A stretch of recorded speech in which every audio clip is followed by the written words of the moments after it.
On March 27, 1977, a tragic chain of mistakes, confusion, and miscommunication would end 583 lives in Tenerife, Spain. The events began far from Tenerife, when a terrorist bombing at Las Palmas Airport on the nearby island of Gran Canaria forced the airport to close temporarily. With nowhere else to land, dozens of flights were diverted to Tenerife's much smaller Los Rodeos Airport, a facility never designed to handle so many large aircraft at once. Among those diverted were the Boeing 747 jumbo jets, one belonging to KLM Royal Dutch Airlines, the other to Pan American World Airways. With only one main taxiway, Los Rodeos quickly became crowded. Many planes had to park directly on the tarmac, and when Las Palmas finally reopened, aircraft had to taxi along the runway itself to reach the takeoff point. By then, weather conditions had worsened. Fog rolled in from the mountains, reducing visibility to a few hundred feet. The airport had no ground radar, meaning air traffic control could only rely on radio transmissions to know where planes were.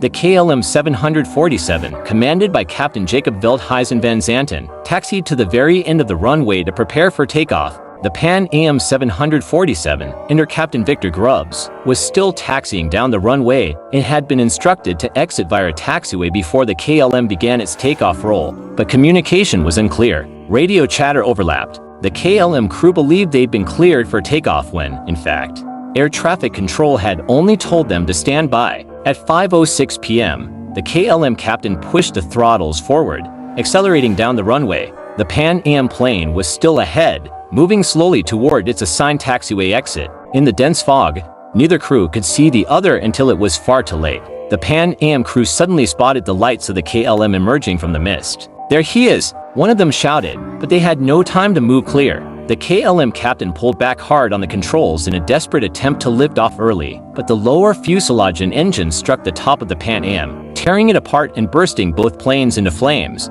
The KLM was destroyed instantly, killing everyone on board. Incredibly, 61 people aboard the Pan Am survived, escaping through holes torn in the fuselage before the fire consumed it. Still, 583 people lost their lives, the worst death toll in a single aviation accident. The investigation found multiple causes: poor visibility, the lack of ground radar, congested conditions from the earlier diversion, and crucially, unclear radio communication. From this tragedy came major changes in aviation safety. Air traffic control phraseology was standardized to avoid misunderstandings. Pilots worldwide began receiving training in crew resource management, a system that encourages every crew member, regardless of rank, to speak up if they believe something is unsafe.